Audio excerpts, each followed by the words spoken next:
January 12th, 2010, it's a day that changed Haiti forever. Buildings had fallen down, homes had collapsed, most of the time on people. In less than a minute, 250,000 to 300,000 people died. Then more than 1.5 million homeless. After the earthquake, the situation was very dramatic. There was a lack of food, a lack of water. There was no transportation. People were everywhere on the street. There was no electricity that was functioning. It was a terrible event for most Haitians who experienced the earthquake. It was like victims helping victims. The entire nation was affected, and the entire nation will never be the same. It was really a nightmare. HA 313 is one of our church partners. They are a Wesleyan church in Carrefour who was hit very hard by the earthquake.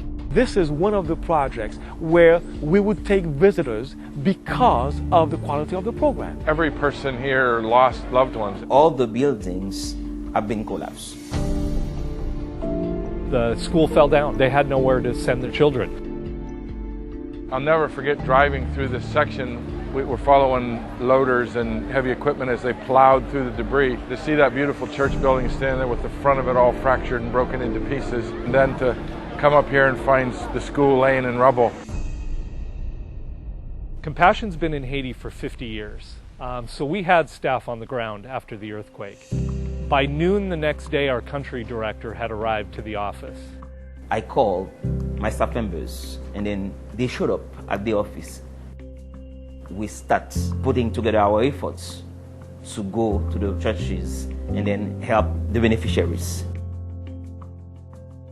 Compassion pursued a three-part strategy. We needed to provide immediate relief to our church partners. There was the first phase of relief, which was basically the idea of survival. Getting those children from the rubble, getting them to medical clinic, giving them food and getting their families civilized. We're not a relief organization. That's not what we do. We do child development. But the crisis was so great, we needed to respond immediately to those partners who were in desperate need. We provided temporary shelters for people. We provided food, water. We started pursuing a census where we could count our children to locate and find out where they were and if they were okay. We also provided the transitional shelters for the projects themselves so that they could continue working. Compassion also distributed tents and wood, nails, and even iron sheets in some areas for people to build up a shelter for their families who had lost their houses. We provided financial assistance to our church partners. Compassion didn't only assist the children, they also extend their help to the people who worked with the children. They have had helping programs to economically support pastors, project directors, monitors, and staff who are victims of the earthquake. We started post-traumatic counseling for our project staff, for our children, and for our compassion staff as well. Due to the generosity of our dear sponsors and donors, they collect more than 30 million. A total of 30.4 million was raised. About half of that money was spent on short-term relief and transitional relief, the medium-term things. The other half has been and is being spent on the long-term efforts. We have 4 things that we consider as long-term. One of the long-term strategies we're pursuing is a pastor encouragement and vision casting strategy. We need to challenge the pastors, we need to challenge the churches to raise their voice, their prophetic voice. We have to come to the point where we are equipping people to take their lives in their hands, and then they make the proper decisions for themselves and change their circumstances. Another of our strategies is a child protection strategy where we sought out those children who were highly vulnerable children within our compassion family, those children who became orphans, who became handicapped because of the earthquake, and were particularly susceptible to being exploited. We started a strategy where we could reach into their lives, find them places to live, protect them in a way that may need to go beyond what we do normally with children. Another of our long-term strategies is our income generation program, where we provide entrepreneurial training and microfinance loans to entrepreneurs who are parents of our children. We want to provide possibility to the parents to be able to get income and then to create jobs. Also, we have the reconstruction. It is the biggest program now we have as a long term. So we have a reconstruction program where we're going in to build these projects, build these schools at 30 of our church partners. We are determined to build these buildings safely. We are meeting international seismic standards so that the next time there's an earthquake, these buildings don't fall down on our children. Building anything in Haiti requires planning, execution, and time. There's nothing easy here. Finding materials for construction that meet our standards was difficult. Finding qualified people was difficult. Training the workers for a new way to build was difficult. In order to build to international standards, you must have people that know what those standards are. Where do we even turn to actually find the right people? Our designs had to come from El Salvador.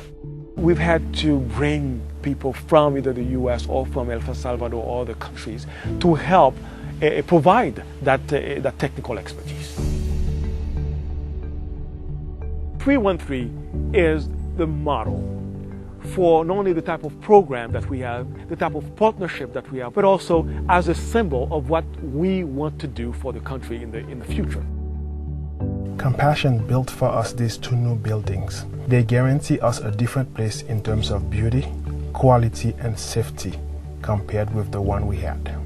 The men in that community are the ones who built it with our help and our training. This is a symbol, and this is the result of the good relationship that we have been having with Compassion. The people of this community, even if their children don't attend here, they're proud to say, there's our new school. The whole community has been coming over to congratulate us and to promise its surveillance in order to keep this building as nice as it is. This is the nicest building we have in the community, they say.